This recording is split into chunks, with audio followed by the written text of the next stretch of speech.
We are watched like fish in a fishbowl. And not all of those that watch seek what the light desires for us.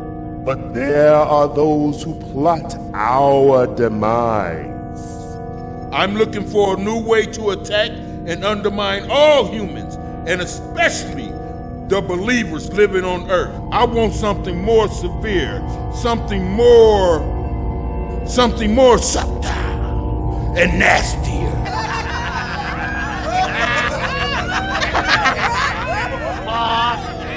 Boss. I think I got an idea that just might work. Next, we target the real victims.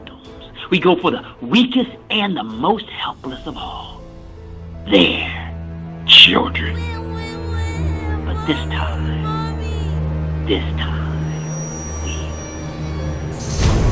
It's okay if they pray a little, but how many believers are still praying? It's a beautiful thing, really. It's like they fall back to sleep, just like sweet little lambs.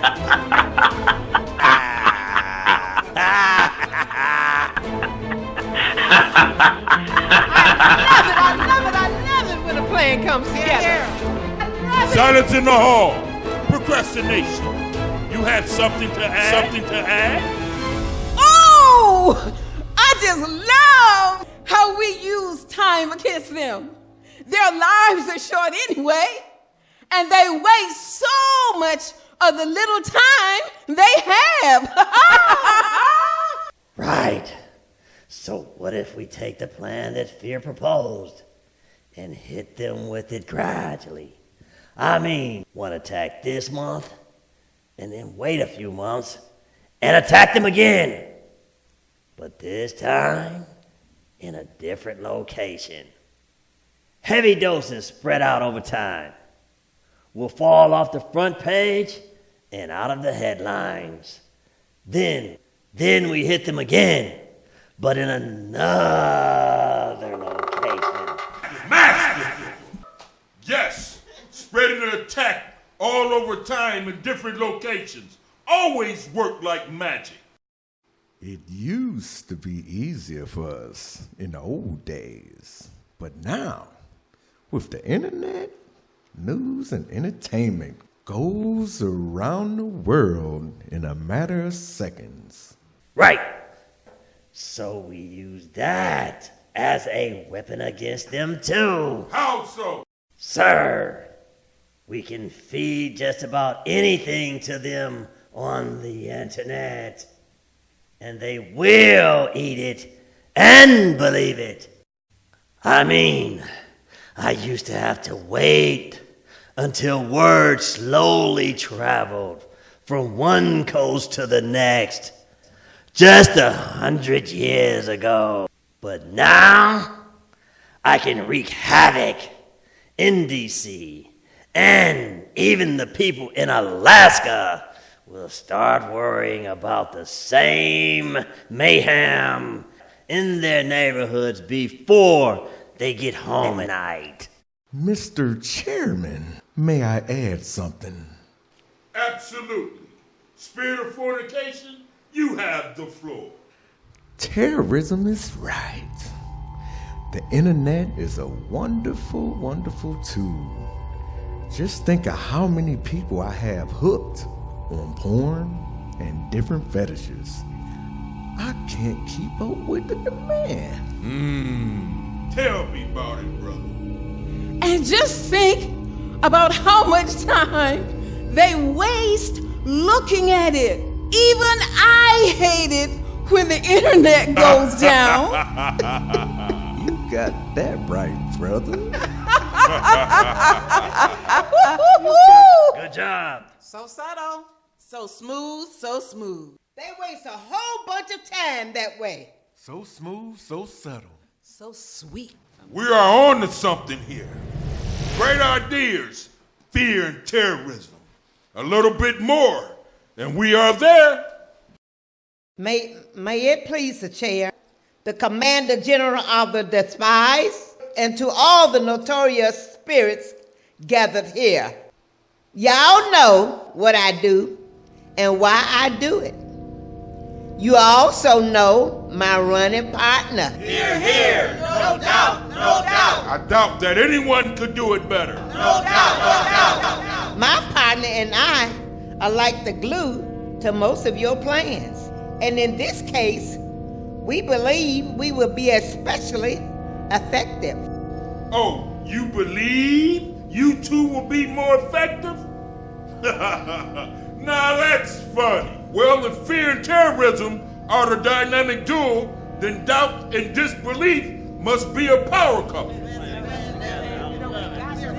Oh, thank you, sir. That means a lot to me. Sir, I know we will be effective. Remember the time disbelief and I hit them with the double whammy about whether God still heals? Or remember the time we made them question whether Jesus was even real? And more than half the Christian world still cannot believe that God used the prophet Muhammad. I mean, we started that one long ago. And they still doubt and disbelieve the cold hard facts. Today, Y'all all remember how after our last plan, our last attack, and all the lives that death took, remember, after all of that, and on top of all of that, we made them doubt that we existed. Remember? They didn't even blame us. I can still hear them saying, how could God do this to us? How could God let this happen to us? they don't know what happened. I mean, even if they thought that we existed, I had them doubting a connection back to us. I even had the churchgoers confused and unable to say that there was a spiritual influence behind the tragedy. And most of them are still blaming all the rapes and murders and the genocides in the war-torn countries on politics and greed. Good. The same is true of racism and drug addiction. They just don't believe we have anything to do with it. Talk about hiding the truth in plain sight. But Mr. Chairman, some of them get it. Some of them see the power of prayer. Some of them have unshakable, unbreakable faith. The chairman recognized the spirit of depression. No matter what I do or what we do, there are those whose prayers break through, knock them down, and you turn around and they get back up. Talk about depressing. I know, right?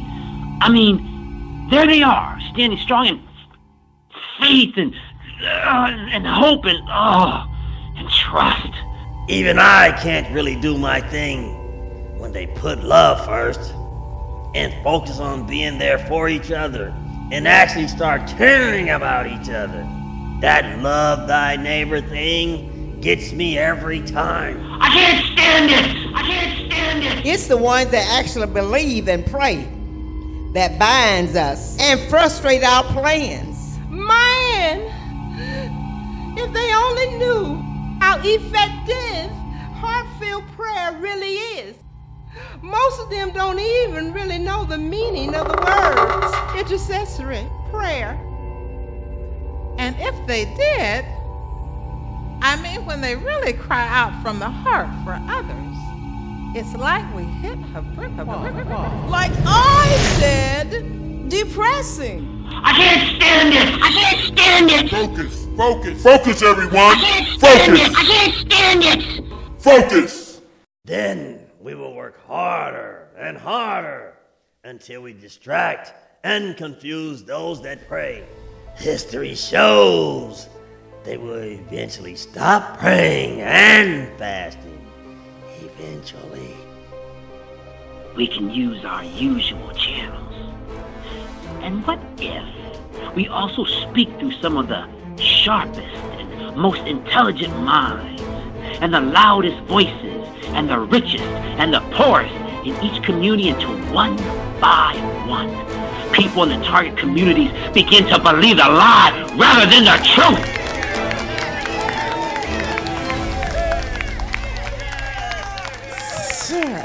Sir, if I may. Absolutely. Spirit of destruction, you have the floor. Sir, if you allow me to work with the bringer of death, the two of us will work this plan and bring in the big numbers. Big. Excellent. Where would we be without the numbers? The big payoff. Sir, if we systematically pick them off, a little havoc here and a little devastation there, and with their short attention spans and limited focus, we can bring in some impressive results. I'm thinking 5 or 6 dozen. The first synchronized attack. And then, over time, take thousands of lives from all over the world. Yay! It's our most effective battle strategy. Gradually pick at them until in the end, they are so used to being hit that it really doesn't bother them as much. Meanwhile, we keep racking up the numbers.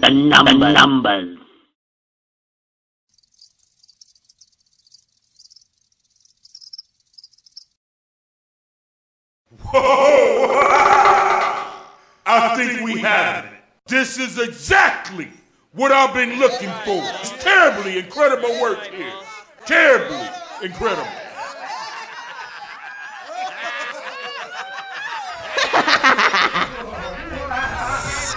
I mean, what are they thinking? Do they really think bad stuff just happens on its own? I mean, really? I will accept a motion approving the plan as devised by fear and as amended by terrorism, doubt, and disbelief. I will make that motion, sir. And I will second, sir. Seeing that there is no further discussion, all in favor, give a usual sign. Those opposed, snap 3 times. The motion is approved. Meeting adjourned. Let's go. I'm already on it.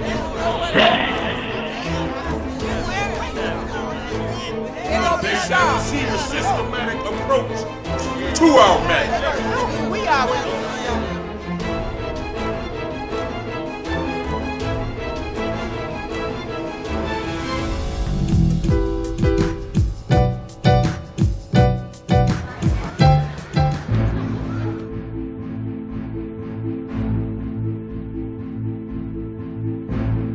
Hey, want to see and hear more of our exciting poetic videos? Be sure to subscribe now.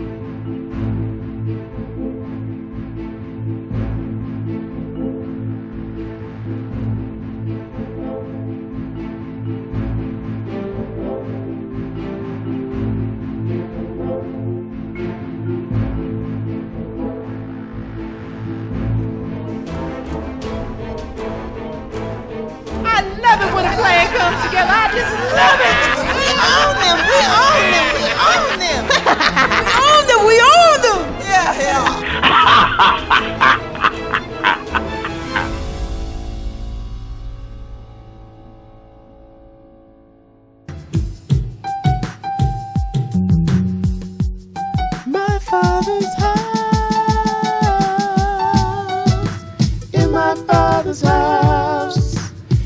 our father's house.